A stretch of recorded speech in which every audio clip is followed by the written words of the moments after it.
اسمع كده الفيديو ده للكابتن رضا عبد العال، هو بيتهم النادي الاهلي انه راشي الاتحاد الافريقي وكذلك السعوديه مع النادي الاهلي ضد نادي الزمالك، ونادي الزمالك معمول عليه مؤامره والسوبر متباع كل شيء مع النادي الاهلي. وكذلك هنشوف رد فعل مشجع زملكاوي بيفهم وشهد شاهد من اهلها على الكابتن رضا عبد العال، وبعد كده هنرد عليه احنا كجمهور للنادي الاهلي. النادي الاهلي داخل المباراه دي بكل الدعم. الدعم كله له. الدعم من مين؟ كل حاجه. مش عايزين نسمي بقى. المشكله انه قال على نفسه ووصف نفسه بالهجار. الاتحاد الافريقي زي الفل، السعوديه يعني المباراه في السعوديه زي الفل.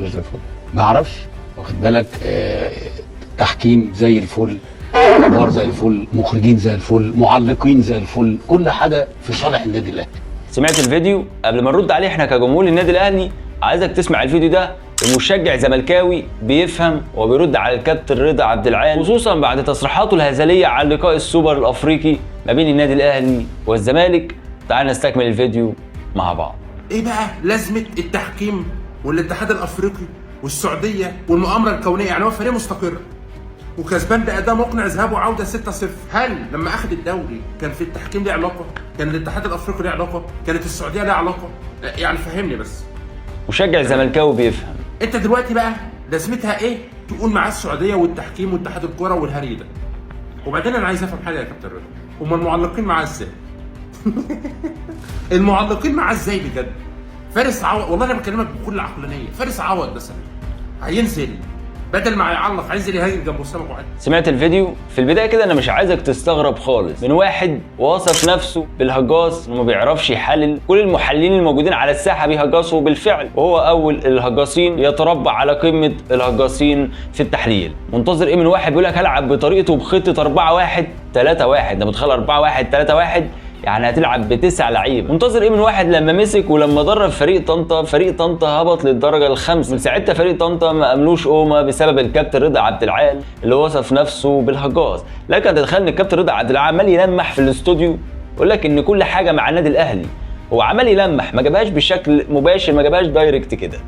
قال لك ان الاتحاد الافريقي مع النادي الاهلي، المعلقين يعني حتى المعلقين مع النادي الاهلي. يعني تخيل حاجه لفتت نظري، ازاي المعلقين مع النادي الاهلي هينزلوا يلعبوا مع ال11 لاعب مثلا، هينزلوا يعطلوا هجمه لنادي الزمالك مثلا، هينزلوا يسجلوا هدف للنادي الاهلي، وهو معلق على المباراه فقط. فارس عوض هيعلق على المباراه، مدحت شلبي هيعلق، وواكل معلقين وعصام الشوالي هيعلق بشكل منطقي وفي عدل للفرقتين بالفعل. ما لهمش علاقه ان هم ينحازوا النادي الاهلي، مش هيكسبوا النادي الاهلي. الاول الكابتن رضا عبد العال لك ان المعلقين كمان مع النادي الاهلي، وكذلك التحكيم مع النادي الاهلي والاتحاد الافريقي، بالاضافه للسعوديه وتركي آل الشيخ. يعني اللي عايز يقوله الكابتن رضا عبد العال ان كل شيء مع النادي الاهلي، والمباراه متباعه للنادي الاهلي ونادي الزمالك، والافضل لنادي الزمالك وما كانش يسافر السعوديه، وان جمهور نادي الزمالك ما يعشمش نفسه. المباراه بالفعل اتباعت للنادي الاهلي. طبعا كلام غير منطقي وغير صحيح بالمره. النادي الاهلي داخل المباراه مش دماغه اي حاجه، سيبك من كل التخاريف. عزيزي الزملكاوي، مباراه 50-50 ما بين الفرقتين، بغض النظر عن الحاله الفنيه للنادي الاهلي وفرق الكواليتي والجوده ما بين الفرقتين والسكواد اللي هنا واللي هنا، ولكن تظل هذه المباراه 50-50 بغض النظر عن النادي الاهلي كفته بتميل شويه من الناحيه الفنيه. يعني ممكن 50-50 قبل المباراه، ولكن الله اعلم المباراه تبتدي فجأة تلاقي مثلا 80-20، أول 10 دقايق يسجل 3 أهداف في شوط أول، ساعتها تقدر تقول خلاص المباراة 80-20 مالت بشكل كبير جدا للنادي الأهلي. علشان كده مش عايزك تسمع للهجاص واللي وصف نفسه بالفعل بهذا الوصف لأي كلمة من اللي قالها بالفعل بالأمس في الاستوديو التحليلي لما لمح إن المباراة اتباعت للنادي الأهلي. في نهاية المطاف ما تنساش تقول لي توقعاتك نتيجة المباراة، ما تنساش تقول لي رأيك كمشجع للنادي الأهلي. تصريحات الهجاص رضا عبد العال واتهامه للنادي الاهلي انه شاري المباراه، وان الاتحاد الافريقي ضد نادي الزمالك وكل شيء ضد نادي الزمالك. منتظرين في الفيديو القادم ان شاء الله. سلام.